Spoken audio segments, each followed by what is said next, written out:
Assalamualaikum warahmatullahi wabarakatuh.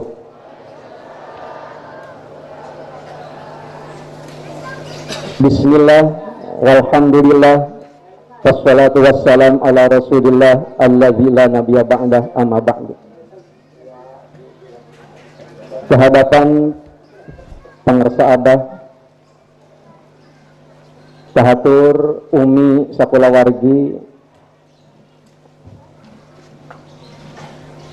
yang saya hormati, Abah Jagat, Al-Mukarramun, para wakil talqin, ikhwan, akhwat Tariqah Qadiriyah Naksabandiyah, Pondok Pesantren Suryalaya yang saya tanggapan. Ibu itu bosan ningali abdi, sugan ti kamari, akbar deh.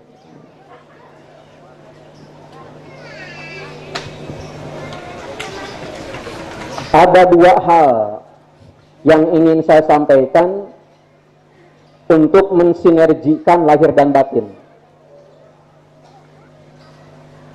Yang pertama terkait dengan adanya uraian yang disampaikan oleh Kiai Dadang.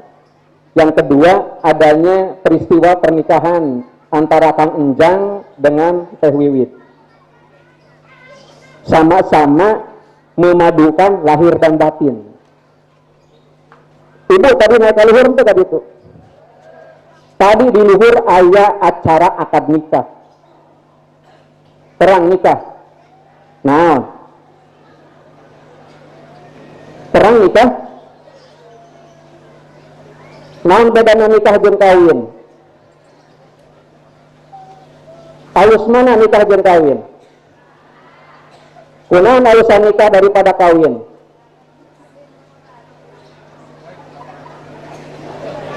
Sok yang serikot.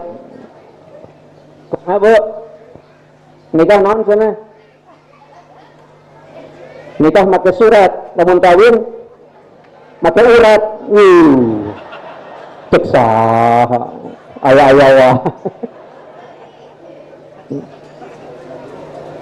Nikah itu tidak lebih tinggi derajatnya daripada kawin. Nikah itu sama dengan kawin, kawin itu sama dengan nikah, yang beda bahasanya. Kalau nikah lebih tinggi daripada kawin, kunaon Undang-Undang Nomor 1 Tahun 74 disebutnya Undang-Undang tentang perkawinan, lain Undang-Undang pernikahan. Jadi nikah itu sama dengan kawin, kawin sama dengan nikah. Bedanya, kawin bahasa Indonesia, nikah bahasa Arab. Tapi bahasa Arab oke ada yang di Indonesia kan, malah ada bahasa Arab yang disundakan.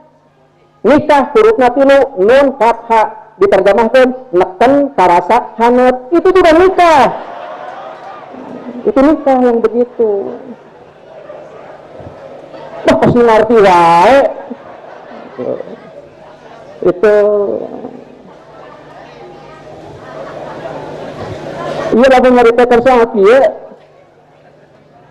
Sebetulnya nih kita ini ingin menyampaikan ungkapan syukur kepada Allah Subhanahu wa taala. Ternyata Kang Enjang yang setiap malam bermunajat kepada Allah Subhanahu wa taala laksana poe ieu ternyata kapanggih jeung awewe anu geulisna ka wanti-wanti endah ka bina-bina malah amis ka ceker-cekerna. Sampai dilaksanakannya akad nikah dihadiri langsung oleh pangersa Abah. Itu nikah hurufnya kayak tilu, nun kaf ha. Kata ulama wan nun min lafzin nikah tadulu ala ni'matil ibtida. Huruf nun pada kata nikah itu menunjukkan nikmat pertama. Itu kan misalnya nama. Jadi kalau ternyata ada seorang pengantin sudah melaksanakan akad, dia penuh dengan kenikmatan. Sim kuring saumur minuhun hulu, can pernah nembong kamar panganten deket goah, can pernah. Kamar panganten mah ayeuna dihareup, make kolambu, dikembangan, disemprot, sarareungit. Panganten anyar mah sarareungit. Coba coba tanya ke Kang Ujang ayeuna boga karya naon coba ayeuna teu aya hayang kue anu garing aya anu setengah baseuh aya anu baseuh ge aya yang sabana keur aya dina huruf non cek ulama Ujang ulah resep teuing cicing dina huruf non tembang kumane huruf nun teh aya huruf kaf wal kaf min lafzi nikah tadulu ala qurbati min qurbi dunya huruf kaf teh nuduhkeun kana sawarehna kariweuh dunya sawarehna kariweuh dunya makanya kalau ada seorang anak ingin cepat kawin artinya ingin cepat-cepat ripuh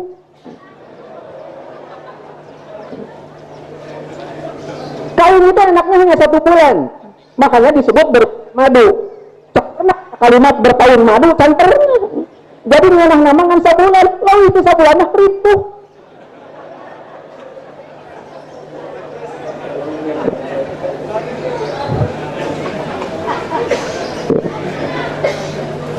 kamu lamun kebeneran boga nyetoha cerewet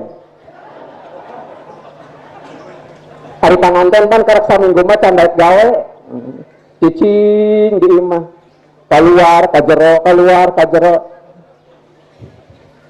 kadang-kadang cicing ditepas imah ngarande dina tihang dari nyabutan bulu kelek ari nyetoha ngomong nate kieu sederhana aya hayam lihat jalur atau siap ngareh-ngareh tadi itu kata kalian ngomong ke hayam nyetoha kitu teh sayana eta nyetoha ngomong kitu teh kan mantu ulah cicing wae gitu. Ini belum sampai tarekat belum ya? Belum ya, nanti ke tarekat sampainya maksud saya gitu. Jadi begitu indah sebenarnya hidup di dalam suasana perkawinan semacam demikian. Asana simkuring sering dinasehatan ku batur belum pernah ada orang hidup melajang anu bisa benghar kan pernah. Lamun hayang benghar kawin. Kalau kita belum kawin, iraha urang rek mikiran piring, iraha rek mikiran gelas. Tapi kalau kita sudah kawin, ada kewajiban, ya kurang perlu dahar teh kuduna piring. Tuh. Tinggal beli piring teh kabeli, meuli deterjen anu hadiah nama ke piring. Loba cara. Ayo genep kali belanja sabun, lumayan setengah losin bu. Ibu mah pangartina kalau pak hadiah model gitu, subhanallah, subhanallah. Pengalaman Tayanto ya, gitu. Itu nikmatnya gitu ya. Maksud saya digiring ke ucapan ihsan yang disampaikan oleh Pak Dr. Hasan tadi, gitu ya. Akidahnya, Islamnya sudah bagus, imannya sudah bagus, ihsannya diterapkan dalam kehidupan rumah tangga, akhlak diterapkan dalam kehidupan rumah tangga. Panganten anyar mah serta nikmat, biru paduduaan, jalan berpegangan tangan, pageye-geye bu, pamajikan kita ajar, kade atuh gabis, ngeunah kade. Coba lamun geus boga anak 2, kita aja benda atuh sia. Dicarekan tuh model gitu. Ayo bu, saha nu sakitu saha. Jadi maksud saya, yang namanya berbuat ihsan di dalam tarekat Qadiriyah Naqsabandiyah itu kita melakukan amalan-amalan yang baik itu bukan hanya pada awalnya saja. Hari mimitina mah mun digetol gitunya. Geus boga anak 3 kere manakiban. Malah bahasana ge gorareng. Gitu. Hebatnya akhlak penganten awewe nahan hitut keluar tina bujurna harupeun salaki nepikeun ka keluar ke sang tiis.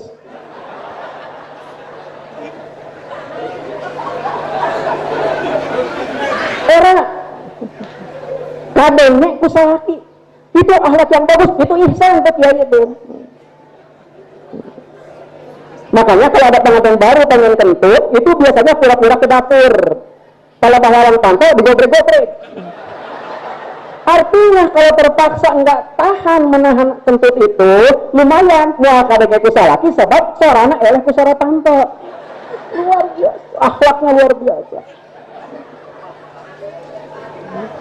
Ihsan tuh. Coba kalau sudah punya anak 3, salaki kerwopi di ruang tengah, pemajikan yang libat, buletak. Ayah salaki arek pingsan. Subhanallah. Nah, setelah ada di TPN, mual kejadian itu Pak, mual kejadian, insya Allah.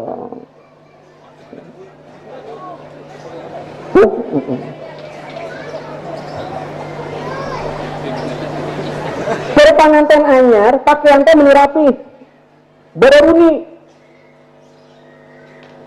di luhur, seujung rambut, dihandap seusap dambal, kabeh ditutupan. Malah lamun cenah saur ki dalang ajen aya angin anu rada bangor, ningkapkeun kana bebek panganten anyar, bitisna teh ngaburilap. Bunyi-bunyi. Itu yang harus ditutup dan dijaga sampai kapanpun oleh perempuan. Ulah nepikeun ka kahalangan ku boga anak. Panganten anyar mah menira rapi pakaianan. Terus boga anak 3. Make kancing kutang tas hiji oge dipake keneh.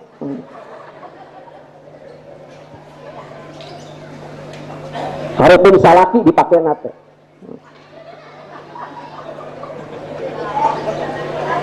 Salakina nganasehatan naik gelis bager atuh ganti kait teh ka kancing nate teh kaputan deui. Ya mah henteu. Daripada make kancing deui mau make paniti dipakekeun.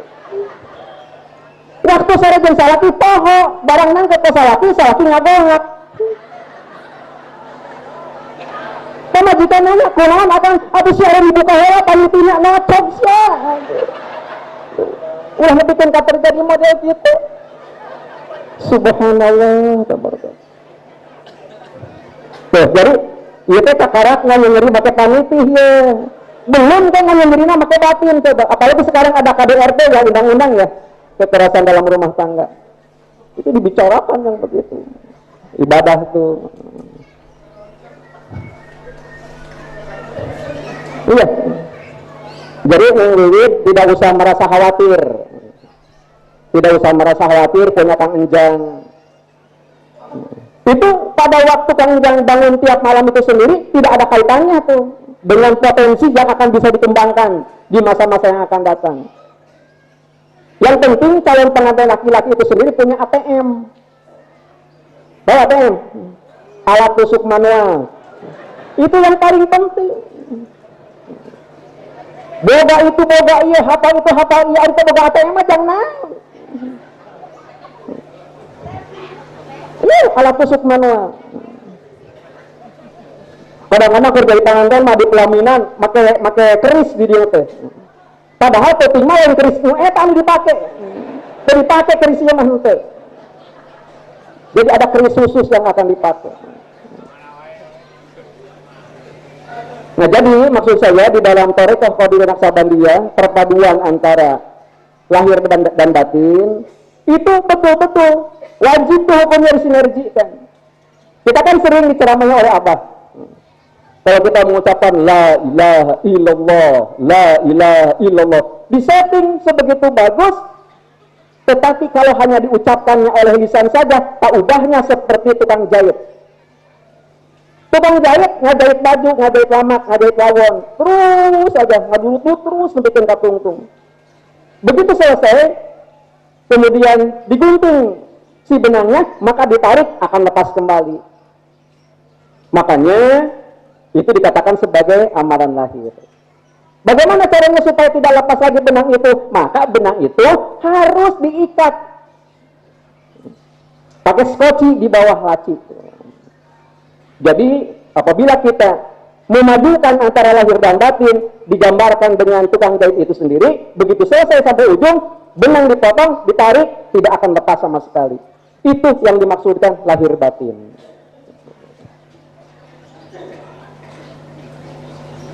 Beresnya? Entos. Di dalam melaksanakan amaliyah begitu indah apabila kita mampu memadukan antara lahir dan batin itu. Kang Ujang, Neng Dewi, ulah sok silih salahkeun.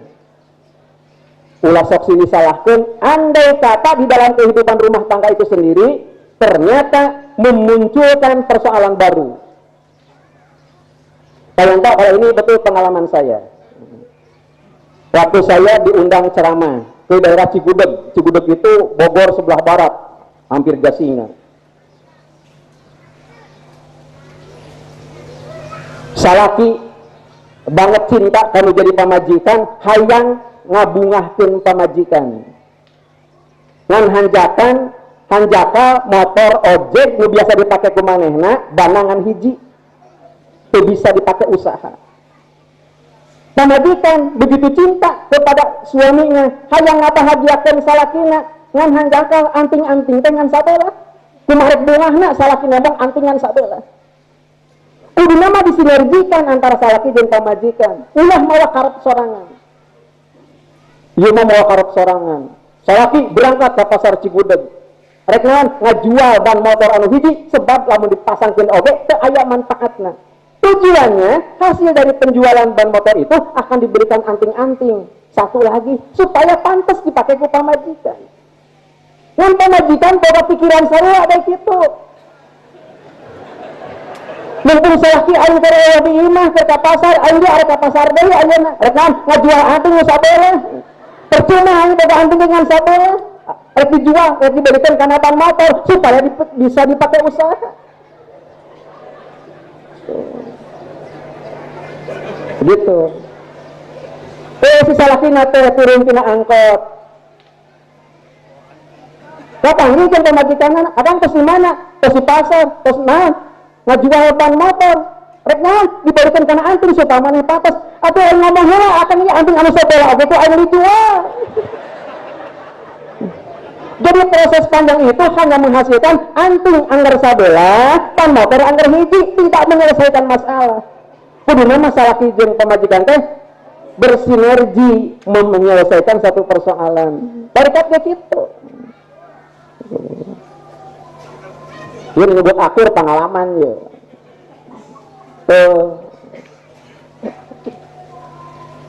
Jadi begitu banyak. Hanya kalau pada waktu belum nikah, Kang Ujang itu bebannya hanya kepada orang tua. Sekarang ada beban kepada mertua, meskipun mertua juga orang tua. Jadi sekali waktu kita menyimak beberapa ayat Al-Quran, ternyata Nabi Yunus itu meninggalkan kaumnya karena kaumnya sulit untuk diajak beribadah. Akhirnya Nabi Yunus meninggalkan kaumnya sampai ke satu pantai. Di situ ada perahu ataupun kapal yang akan berangkat menyeberang lautan. Maksa Nabi Yunus teh naik perahu. Di tengah lautan ternyata oleng. Cek nakodanya, cek pimpinan membuka perahu eta. Ini muatan lebih satu orang. Kalau kita ingin selamat harus ada yang dilempar ke laut satu orang. Saya ngerek dialungkan, embungan kabeh oke. Supaya adil diundi. Begitu keluar namanya Yunus. Dilihat, wah Yunus mana Nabi? Masa Nabi harus dialungkan? Salah meren, diulangi. Ujung-ujungnya tetap yang keluar adalah Yunus. Apa boleh buat? Ikhlas Yunus. Dilemparkan ke laut. Langsung dicaplok ke laut. Urang mah nyebutna laut nun. Sebab aya huruf nun, ngalangap ka luhur, di luhurna teh aya titik. Disebutnya laut nun. Sebab lamun disebut laut teri leutik teuing. 3 hari 3 malam Nabi Yunus ada di dalam perut ikan. Namanya Nabi, biasa diabo, biasa latihan, biasa berzikir kepada Allah Subhanahu wa taala. Gak pernah ada masalah di dalam perut ikan. Yang terucap oleh lisan Nabi Yunus itu, Nabi Yunus ternyata tidak minta diselamatkan dari perut ikan, tidak minta dikeluarkan dari perut ikan. Nabi Yunus itu hanya mengucapkan la ilaha illa anta subhanaka inni kuntu minaz zalimin. Yang substansi materinya ada dua, la ilaha illa anta, ruh tauhid harus dikedepankan. Yang kedua, ini kuntum nazalimin, ulah sok nyalahkeun batur. Aku we orang-orang anu salah. Orang kadang-kadang nyalahkeun batur lebih sering daripada ngomean awak urang sorangan. Biasana anu pinter bahasa Arabna anu sok kitu teh. Anu sababna gerak kupingkeun khotbah Jumat. Usikum wa nafsi bitaqwallah. Lamun wasiat, lamun nyarekan batur, ka batur heula. Usikum. Kamu tos beres ka batur nyarekan ke karak wa iya ya bitaqwallah. Tapi lamun menang terdekat, ulah maka dibikin ka batur. Jangan awak sorangan heula, barakallahu li wa lakum. Gitu. Itu biasanya yang pintar bahasa Arab yang suka gitu tuh. Jadi lamun dina hiji waktu aya anu protes lama, cek balina kayak gitu. Itu barakallahu lakum untuk itu kan barakallahu li walakum. Berkat itu untuk diri sendiri dulu. Namun ayah sasana kakak bikin kabatur. Cek hati bangun khotbah itu bu. Ibu mah tara Jumatan sudah ya. Itu tak cek hati. Jadi maksud saya, andai kata muncul satu persoalan dalam kehidupan rumah tangga, diupayakan diselesaikan secara baik. Lamun dina hiji waktu neng wiwid titah nyangu barang ngisikan ternyata cairna teh loba teuing. Leujeuhna dahar ternyata memang lembek pasti sanguna teh. Kang Endang teu perlu nyalahkeun batur, komo nyalahkeun kanu jadi pamajikan. Itu namanya kita meyakini bahwa qada Allah Subhanahu wa taala harus diselesaikan dengan cara bijak. Andai kata terjadi hal yang demikian, tidak perlu menyalahkan siapapun, apalagi menyalahkan pasangan. Kalau memang nasi sudah lembek semacam demikian, daripada marah-marah kepada istrinya, mengapa kita tidak mencari daun seledri saja dipotong-potong? Ditambah lagi dengan kacang kedelai, goreng ada sedikit. Perlukan ku goreng bawang, tambah pakai suir daging ayam, itu akan menjadi bubur ayam istimewa. Yang lembaga juga tidak akan berkurang dan tidak akan mengurangi ataupun menurunkan martabat kehidupan rumah tangga. Piawainya harus sampai di situ di dalam melaksanakan kehidupan.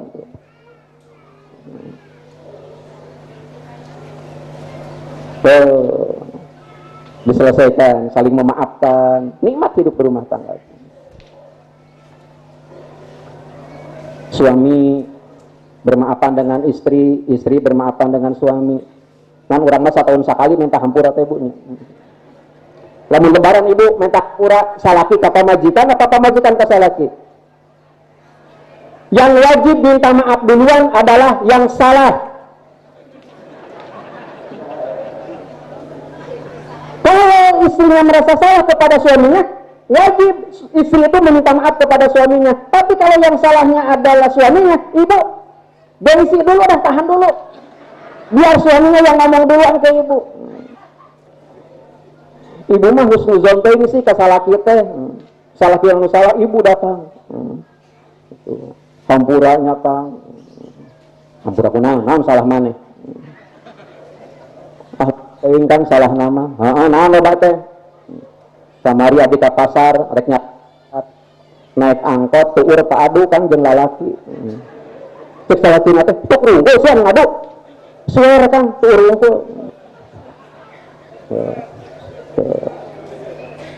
Apalagi kesalahanmu? Abdi sok salingkuh Kang. Jeung saya salingkuh. Kemarin waktu akan kerja, adik saya datang dari kampung, pengen ngasih ketemu akang. Tapi karena akang pulangnya sore, ya pamit duluan, salam aja kepada akang. Terus apa yang kamu lakukan? Ya, saya mohon maaf, saya melakukan kesalahan. Saya ngasih ongkos kepada adik saya. Saya tidak bilang kepada Akang itu selingkuh, Kang. Oh, selingkuh yang begitu Akang maafin. Kalau kamu ingin tahu, selingkuh Akang lebih-lebih daripada itu sebenarnya. Itu jujur nak jadi salaki kepikiran kamu dari itu. Lamun maneh hayang nyaho eta duit nafkah nu dibikin ka maneh teh eta teh nu aya ti kungkul. Anu gede mah disebutkan kok Akang dina PPA. Sampai begitu tuh jujurnya. Subhanallah. Makanya harus saling memaaf. Baru indah tuh. Itu kan memaafkan itu sendiri kan bagian daripada anak tangga di dalam tarekat. Kalau ayatnya mah norolang ti bareta oge urang teh. Ya ila magfiratin mir rabbikum wa jannatin arduha samawati wal ardu uiddat lil muttaqin. Kita harus bersegera mencari ampunan. Jangan lupa kepada orang lain, kepada sesama kita.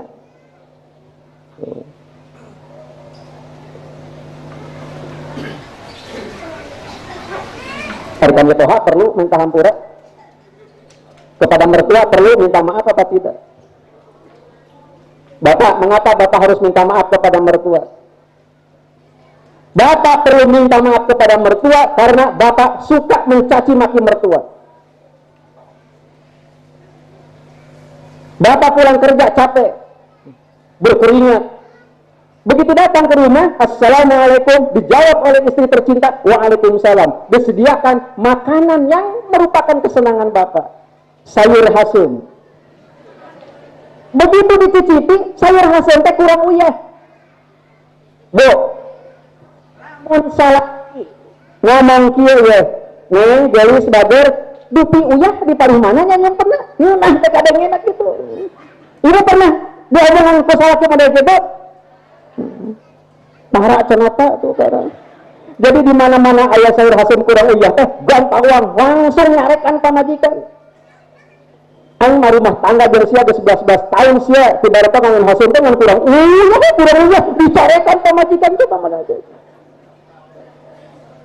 Ternyata yang dimarahinya bukan istrinya saja, belum sampai di situ dia marah. Sia mah kas indung sia. Pamajikan disebut sia, indung sia tapi lu pamajikan, ieu toha. Bertibra sare di remurna di ditu dicarekan ke urang. Subhanallah tabarakallah. Ujung-ujung nama setahun sekali datang ke mertua minta maaf. Supaya yang teh ratain datang kami toha mawarantang sajingjingan kesina opat. Sangu, mie, bihun, rencok, teka beli daging. Rek minta hampura kami toha rantang mawa hiji, anak genep di bawah kabeh. Dari ngundang tilu peting. Balik hayang di ongkosan, dari anak hayam hayang kabawa. Coba nih toha ngomong ayeuna. Cek nih toha teh liar ayeuna tiap-tiap punya mantunya. Subhanallah, tabarakallah. Jadi ayo senina kehidupan rumah tangga itu, apalagi kalau kehidupan rumah tangga itu diikat oleh kalimat la ilaha illallah, sehingga tidak akan memunculkan prasangka buruk terhadap pasangan, dan itu yang akan melanggengkan kehidupan kita. Wassalamualaikum warahmatullahi wabarakatuh.